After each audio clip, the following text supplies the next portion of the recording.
Oh, can I have one? She made a sticker for you, Awesome. buddy. Where do you want me to put it? Can I put it right here? Right there. That's Mr. Mike. Perfect. He's Awesome. Mommy's friend, Thank you. too.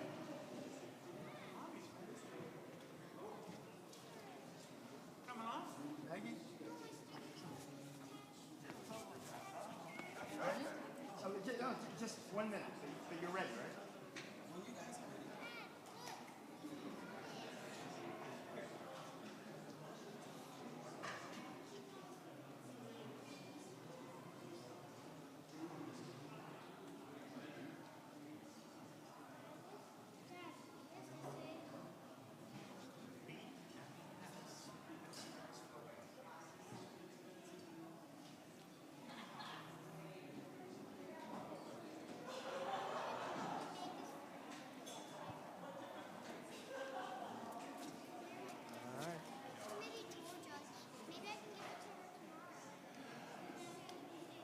Okay, I'd like to introduce our speaker today. And if I were to outline all of the many honors and accomplishments and recognitions of our speaker, she wouldn't have any time to speak.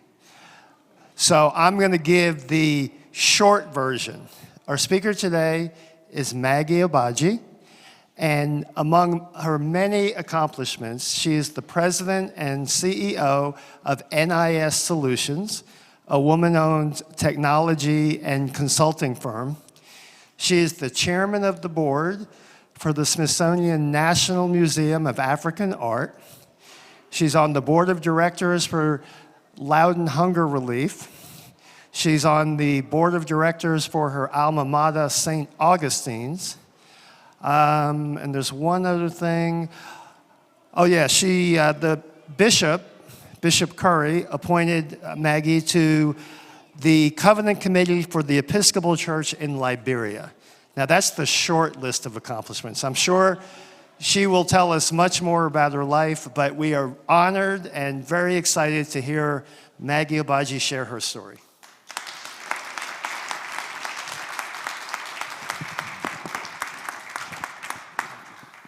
Good morning. Good morning. I was just telling John, when I received the email to do this, I asked myself, I was in Belgium with my children, I asked myself, are they sure to want me to talk about me? But for someone who has been at St. David's for 30 plus years, have seen St. David's through its ups and downs. But one thing I must say, St. David's has been a rock for me and my family.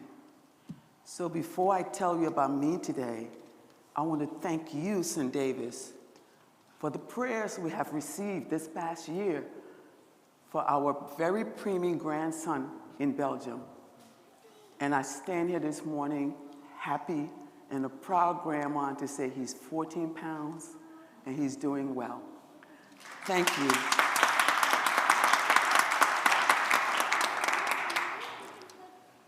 When I heard the little blurb about myself just now, I always pinch myself. All I'm going to ask you to do right now is to just close your eyes for a quick second and imagine you being 12 and taken out of your comfort zone and placed thousands of miles away in a place you know nothing about. People that don't look like you, or your friends are nowhere around you. Just take a quick second and think about that.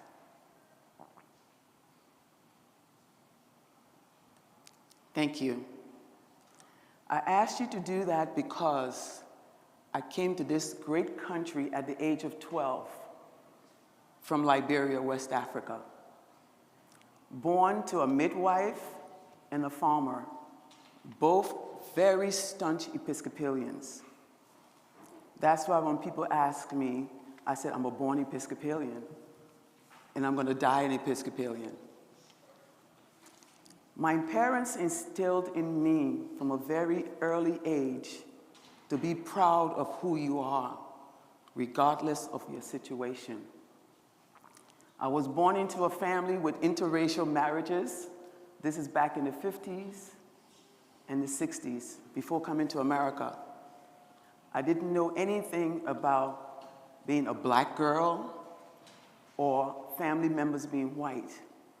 All I knew, we were families.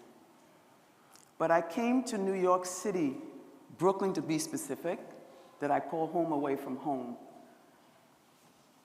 at a time when there was something called busing. And I know some of you know what busing is and was. I had no clue. I went to a private school in Liberia where we wore uniforms, Episcopal school. Everybody, including the teachers, looked like me. I had friends that looked like me.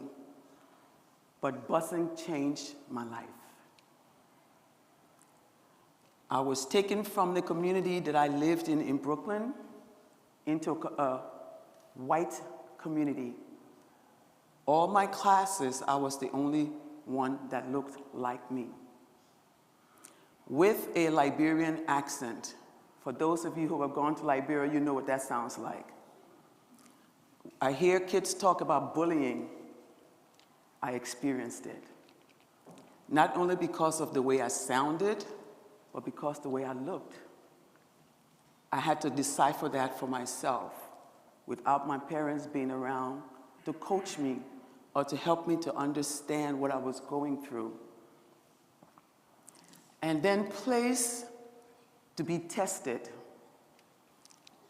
and had no clue what it was all about, because in Africa, Liberia specific, when you're given an exam, you either know it or you don't.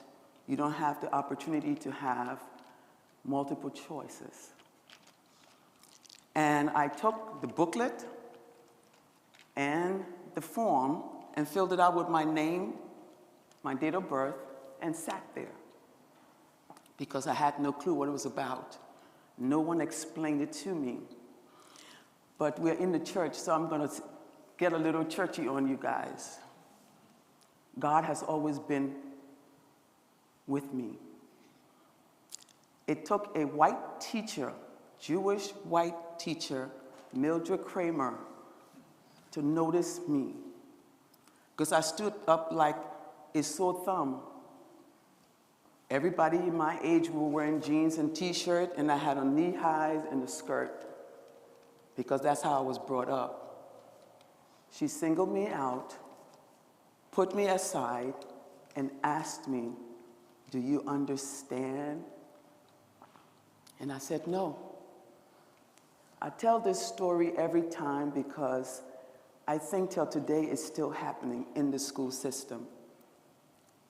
Mildred Kramer asked me that question and asked me to read the first paragraph to see if I could read or if I understood what was in front of me.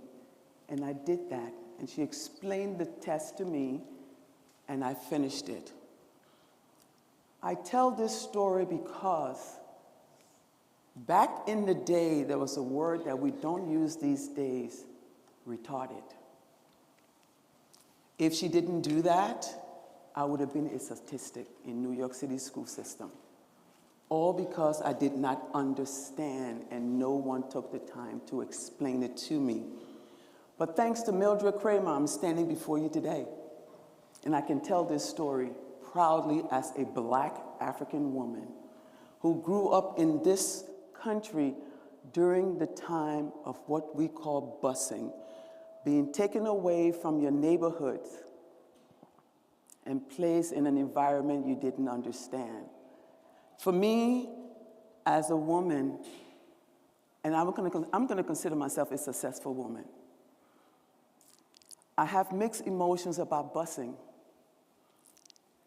Mixed emotions because the schools in the African community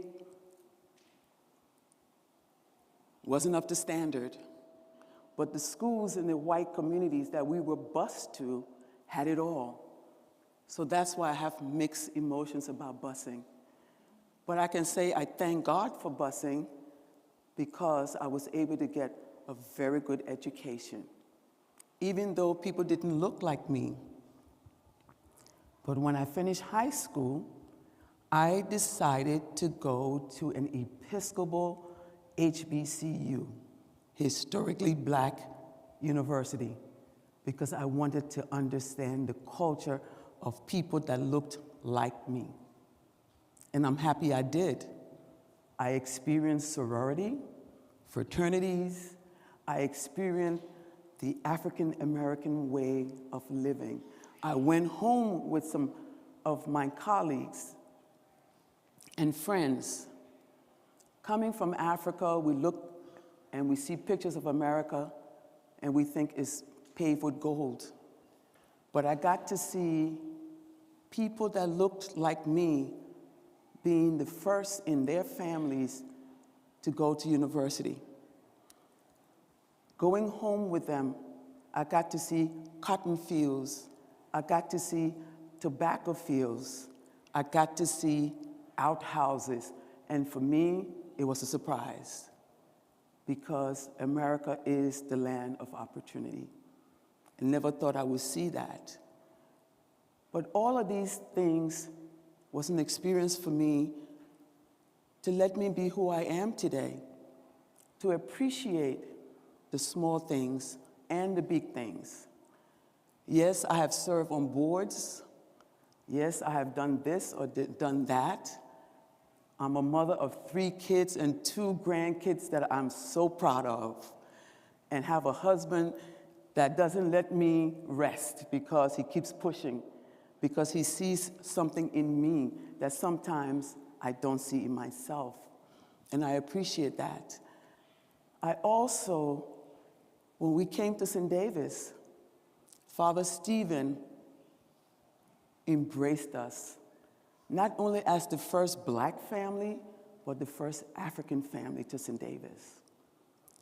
What a home it has been for us. St. Davis has been a rock for us during good times and bad times.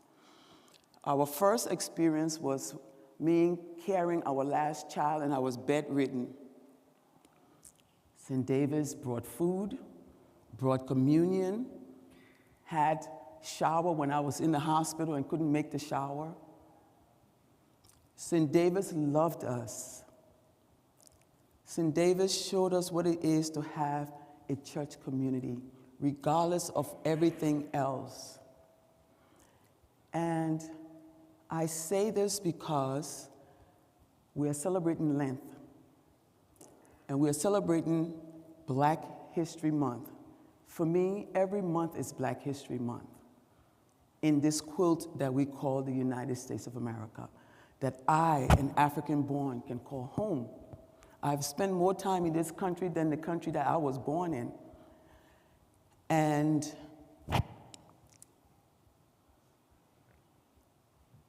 St. Davis has given us something that we will never forget. And we are dedicated to St. Davis. St. Davis has history, which is also part of this American quilt. Margaret Mercer, what she did for her slaves during a difficult time. She was considered the black sheep of her family. You know, imagine your father is the governor of a state, and you have slaves that you educated and did what she did for them. So St. Davis is part of this American quilt that we are here today talking about Black History Month. But it's a history that's part of the fabric of America.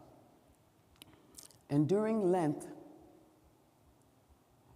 during Black History Month, February, the month that I call of love because I was born in February, we celebrated Valentine's Day this year on Ash Wednesday. Think about it. We talk about our brothers and sisters, black, white, pink, purple, straight, gay, whatever. We're all God's children. And for the fact that Lent started on Valentine's Day, I say to you, my brothers and sisters, let's love one another, because we do not know what tomorrow brings. I say to you, as a black African woman that came to this country and has been accepted. Yes, I had my challenges. Don't get me wrong. I was spat on in middle school. I was escorted from the bus stop in New York City to the school by New York City cops, all because the neighborhood our school was in, people were saying, I'm gonna say the word, get the niggers out. For me, it was shocking because I had no clue what I was facing. And that's why I ask you to take a few seconds and think of you being a 12-year-old child being placed in a situation like that. It's not easy. Our country isn't perfect. We have a long way to go. We have come a long way, but we still can do better. I traveled the world, and I'm proud to say I'm an American. But I travel the world sometimes, and I'm ashamed to say I'm an American because of the way the outside world sees us. America is a country where everybody wants to come because America opens its arms to everyone and gives everyone an opportunity. But in saying that, we still have a long way to go. And we, as people of color, like people say, we like to pray. And it's a good thing because prayers give you strength to withstand whatever you have to withstand in your life. Because I don't think if our people didn't pray, I don't think we would be here today, because it wasn't easy. Slavery wasn't easy. Being brought and taken from your comfort zone in horrific conditions isn't easy. But we can stand proud and say we have people in our community who have done great things for this country. Inventors, historians, some who have died for what we have today. And I'll stand here and say, I am proud to walk in their footsteps. Yes, you will ruffle feathers, but guess what? If you don't ruffle feathers, you can't smooth out the feathers. So I thank you, St. Davis, for giving me this opportunity to talk about this little part of my life. And if you have questions, please feel free to ask me.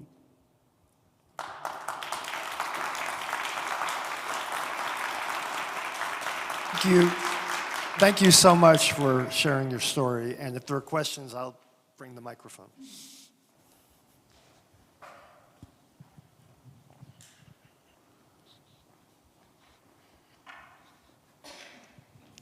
Thank you very much. What I would like for you to explain to some of the people here is some things that you've shared with us in beloved community, especially about what you were told when you tried to sell your house, because I think that will be quite a shock to some people who don't know much about redlining or how to prep a house if you were a person of color.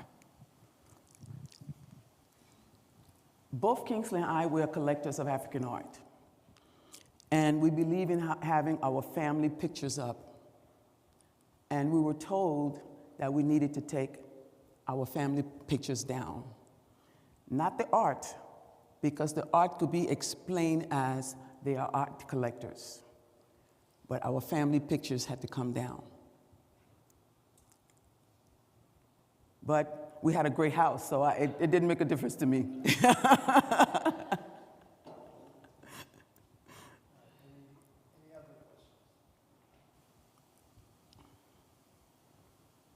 Got one in the back.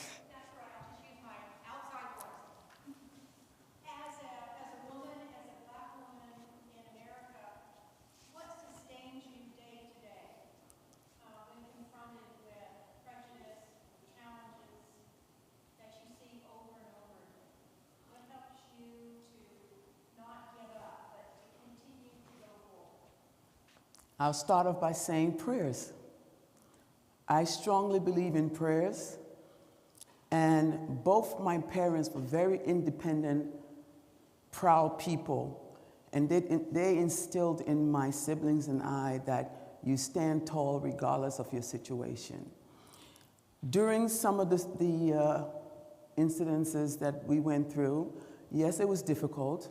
Yes, I felt this big, but then I had to search within myself what Tobias, which is my father's name, and Alberta, my mother, said to me: stand tall, regardless of who you are. And for the fact that we had mixed couples in my family, I had aunts that were married to whites, cousins that were married to whites in Liberia. We all lived together as one. And meeting Mildred Kramer, who stayed in our lives until she died at age 90, she said to me, when I had this incident in class, when I got spat on, she said, let no one make you feel less than who you are. So those things stuck with me, and it made me feel strong. Being an owner of a business, sometimes you're in meetings, you're the only woman. And not only you're dealing with the whole black situation, but you're dealing with being just the only woman around the table. And sometimes the men's voices will be higher than yours, but then you have to let them know, I'm here, and I'm here for the long haul, and I'm not going anywhere. Yes. So what was your experience as a mom, and what was your children's experience? How did you talk to them about what they might face and run into? Obviously, they have your and Kingsley's example, so they know how to do it from that. Our children always grew up in white communities. And I told them my story of coming to America and some of the questions. One of the questions I didn't share with you guys was, talk about bullying, was, hey, monkey, where did you learn how to wear clothes? With me, I brushed it off and I turned around and said, JFK. Because I wouldn't let anyone take that away from me. And I let my children know that, and I let them know that no one is better than you. No one is greater than you.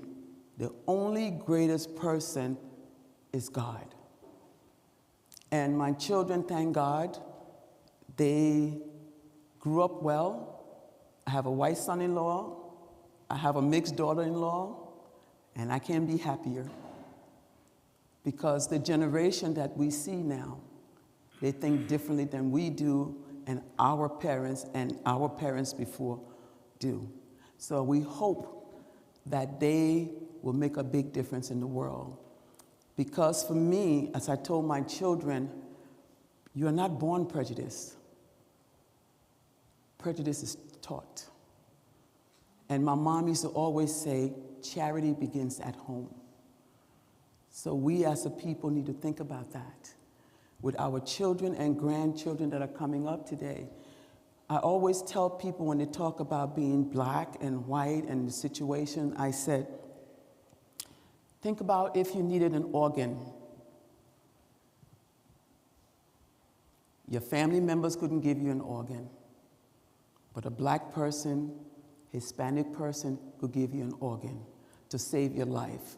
Would you turn it down? You know? Yes, John? Yeah, I just got a comment I'd like to make, especially what Reverend Susan said, what keeps the lives good. And this morning I was on my way to church, and I decided to grab a mail out of the post office. And when I got to the post office, I was in Florida. I had to get to work. I'm in the service. And I saw this pickup truck that came around. And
another thing, growing up, or even now as a black woman, sometimes you're in the store and you see people hold on to their purses. So what I normally do when they hold on to their purses, I hold on to mine. Reverse psychology. I had a situation in one of the department stores in New York. A family member had a baby, they were gonna have the christening, so I went to get something, and I walked into the store, and the sales lady kept following me. So I stopped, she stopped. I walked, she walked. So I picked up what I wanted, and she walked over to me and she said, "You sure you wanna get that?" And I said, "Yeah, why?" "Did you see the price?" I said, "Price doesn't make a difference to me."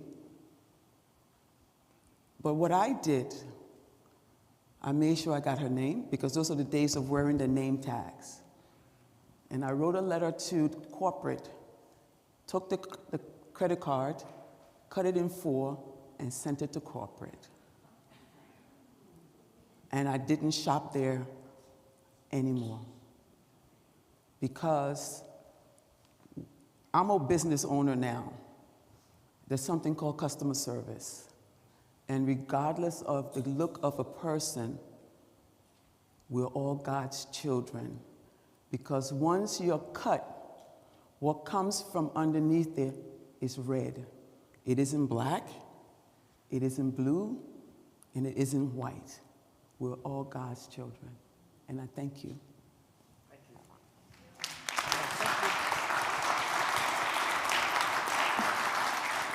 Thank you for that beautiful gift. Thank you.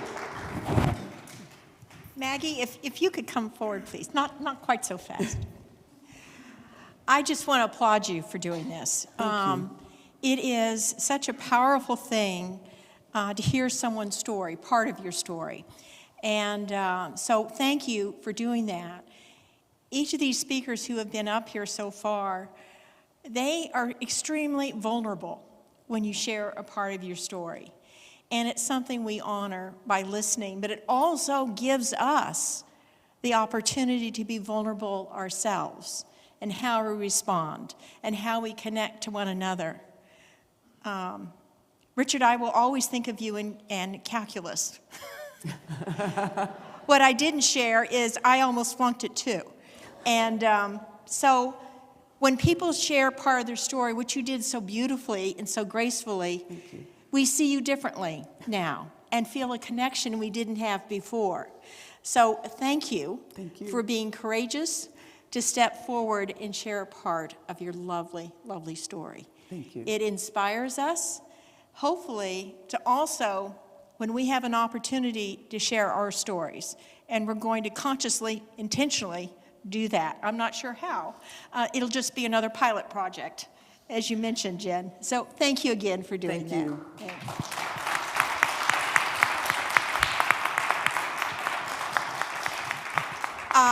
Do you want to say something about our next speaker?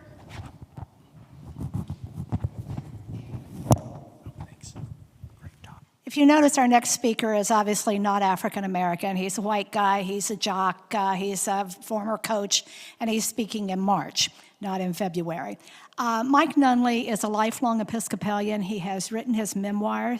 He has offered his books at the Diocesan Convention, the Diocese of Southwestern Virginia, plenty of places. He's going to join us. He will have copies of his book that he will sign. If you don't want to buy his book, he is asking for a donation to be made to the boys' home in Covington, Virginia. And he grew up there. His book is titled Unchanged, A Journey from Abuse to Redemption, I think. And he was literally chained to a table as a child by his stepfather and was pulled out at age 12 and sent to the boys' home in Covington. And the fact that he is the person he is today says so much about him. And he is a very humble man, and I've known him for 46 years now, I guess. His son is an Episcopal priest who just graduated seminary during COVID. Some of you might have seen his former wife here when Daryl was our organist, because they had married for a while. And so I just invite you to come and listen to his story, because it is impressive. And then we are also lining up some other people, because we want to keep these stories going. And we all have something to tell. Thank you.